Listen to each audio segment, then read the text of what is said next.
आम्ही 17 फेब्रुवारीला मुंबईच्या मंत्रालयावर धडकणार आहोत. लाखोच्या संख्येने भीमसैनिक महिला राहतील.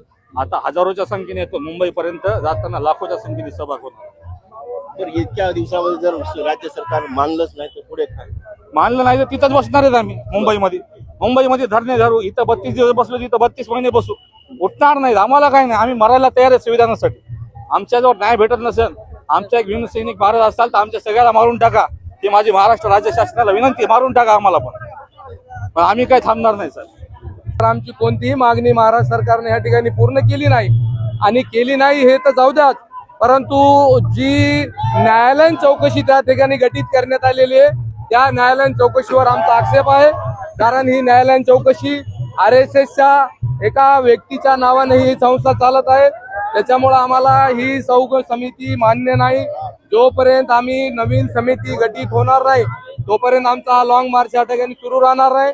आशिष वाकोडे, सोमनाथ परिवार आणि बीडच्या मत्स्योद्योगचे संतोष देशमुख या तिघांनाही न्याय जोपर्यंत मिळणार नाही तोपर्यंत आमचा हा लॉंग मार्च या ठिकाणी सुरू राहणार आहे. एवढं तुम्हाला या ठिकाणी सांगतो. काय भावना आहे? भावना हेच आहेत की आता थांबायचं नाही सर. जोपर्यंत न्याय मिळत नाही तोपर्यंत थांबणार नाहीत आम्ही. लॉंग मार्च मध्ये सहभागी झाला, काय भावना आहे? आम्हाला लवकरात लवकर न्याय मिळत नाही. आम्हाला लवकरात लवकर न्याय मिळत नाही. आणि हे जे प्रशासन जे आहे ते लवकरात लवकर जे गुन्हेगार आहेत त्यांच्यावरती गुन्हे दाखल करत नाहीत. आणि लवकरात लवकर गुन्हे दाखल होत नाहीत, त्यांना शिक्षा मिळत नाही. आणि आम्हाला लवकरात लवकर न्याय मिळावा म्हणून हे मोर्चामध्ये सामील झालेलो आहे.